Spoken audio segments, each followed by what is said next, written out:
ஹாய்ங்க, வணக்கம். இன்றைக்கி மார்கழி 2ஆம் நாள். எழுந்து 4 மணிக்கெல்லாம் குளிச்சுட்டு வாசல் தெளிக்க வந்தாச்சு. லைட்டு போட்டதும் சேவல் கத்த ஆரம்பிச்சிடுச்சு, விடிஞ்சிருச்சுன்னு. பழைய கோலம்லாம் பார்த்திங்கன்னா அப்படியே இருந்தது. எல்லாத்தையும் பெருக்கி வாரிட்டு மஞ்சள் தண்ணி தெளித்து கோலம் போட ஆரம்பிச்சிட்டேன். எங்கள் வாசல் பார்த்திங்கன்னா ரொம்ப சின்ன வாசல். நான் மாடி மேலே இருக்கிறதுனால ரொம்ப குட்டி வாசல் தான், ஒரு 3 அடி தான் இருக்கும். அதில் பார்த்திங்கன்னா ரொம்ப குட்டியாக தான் கோலம் போட முடியுது. கோலம் பெருசான்னா கை நல்லா கோலம் போடுறதுக்கு வரும். சின்னதாக போடணுன்றதுனால கை வாட்டமே வரமாட்டேங்குது, சின்ன சின்னதாக கம்பி இழுக்கிறதுக்கு. முடிஞ்ச வரைக்கும் மார்கழி மாதம் மட்டுமாவது காலையில் எழுந்து பிரம்ம முகூர்த்தத்தில் கோலம் போடுங்க, தண்ணி தெளித்து. நிறைய பேர் நான் பார்க்குறேன் நைட்டே போடுறாங்க. எங்கள் ஏரியாவிலே பார்த்திங்கன்னா நைட்டு 10 மணிக்கெலாம் கோலம் போட ஆரம்பிச்சிடுறாங்க. அது ரொம்ப தப்பான செயல். அது காலையில் பிரம்ம முகூர்த்தத்தில் அந்த பனியில் நனைஞ்சிக்கிட்டு நம்ம கோலம் போடுறது தான் நம்ம உடம்புக்கு ரொம்ப நல்லது. மார்கழி பனி பார்த்திங்கன்னா நம்மளை ஒன்றுமே பண்ணாது.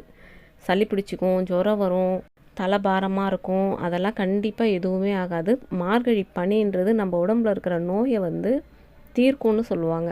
அதனால தான் அந்த காலத்திலே பார்த்திங்கன்னா பெரிய பெரிய கோலம் போடுவாங்க. பனியில் எழுந்து எதுவுமே செய்யாது. கண்டிப்பாக குளிச்சுட்டு போடுங்க முடிஞ்ச வரைக்கும். அப்படி உடம்பு எனக்கு முடியலை, என்னால் குளிக்க முடியாது காலையில் எழுந்து அப்படின்னா பரவாயில்ல.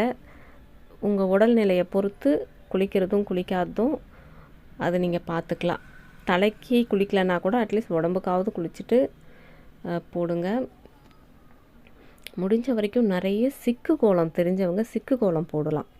நல்லா புள்ளி வச்சு சிக்கு கோலம் போடும்போது நம்ம சிக்கல்களை அகற்றும்னு சொல்லுவாங்க.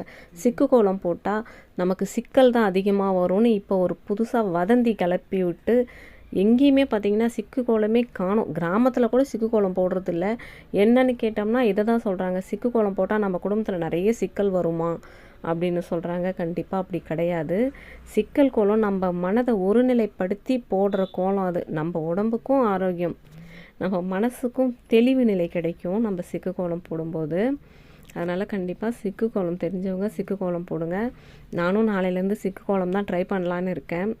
சும்மா குட்டி குட்டியாக ஒரு 5 புள்ளி 3 புள்ளி அந்த மாதிரி வச்சு சிக்கு கோலம் போட ட்ரை பண்ணலாம். 2வது நாளும் பிரம்ம முகூர்த்த பூஜை. செவ்வாய்க்கிழமை முருகருக்கு அபிஷேகம்லாம் பண்ணி முருகரை வச்சு பூஜை பண்ணிட்டேன். அதே மாதிரி காலையிலே எழுந்து பிரசாதம் வச்சு தான் படைக்கணுமா அப்படின்னு கேட்டிங்கன்னா ஏதாவது பழம் வாங்கி வச்சுக்கோங்க. இல்லைன்னா டைமண்ட் கற்கண்டு வாங்கி வச்சுக்கலாம். அதுவும் இல்லைன்னா நம்ம நார்மலாக சர்க்கரை இருக்கும் வீட்டில், டீக்கு போடுற சர்க்கரை இருக்கும், அதை கொஞ்சம் வச்சு கூட நம்ம பூஜை பண்ணிக்கலாம்.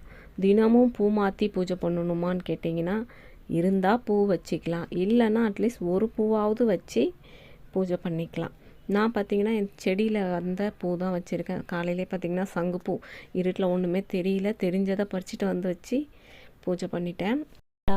2வது நாள் பிரம்ம முகூர்த்த பூஜை முடிஞ்சது. இப்போ பார்த்திங்கன்னா தீபத்துக்கு ஏற்றின விளக்குகள்லாம் இருக்கு இல்லையா, அதெல்லாம் கழுவி மறுபடியும் எடுத்து பேக் பண்ணி வைக்கணும். இப்போ அந்த வேலைகள் தான் செஞ்சிட்ருக்கேன். எல்லாம் இருக்கிறது எல்லாத்தையும் எடுத்துக்கிறேன். இது எல்லாத்தையும் எடுத்து வாஷ் பண்ணி மறுபடியும் வச்சுருவேன். இந்த உருளியில் இருக்கிற பூக்கள்லாம் கூட எடுத்து எல்லாம் செடிகளுக்கு போட்டு அந்த தண்ணியெல்லாம் செடிகளுக்கு ஊற்றி இதையும் கழுவி எடுத்துருவேன்.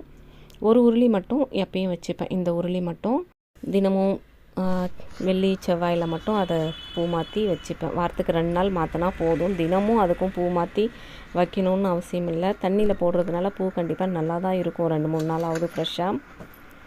வாரத்துக்கு 2 நாள் அதை மாற்றினா போதும். இப்போ இதெல்லாம் கொஞ்சம் சோப்போ பவுட்ரோ போட்டு எல்லாத்தையும் எண்ணெய் பிசுக்கு இல்லாமல் கழுவி எடுத்து வச்சிடலாம்.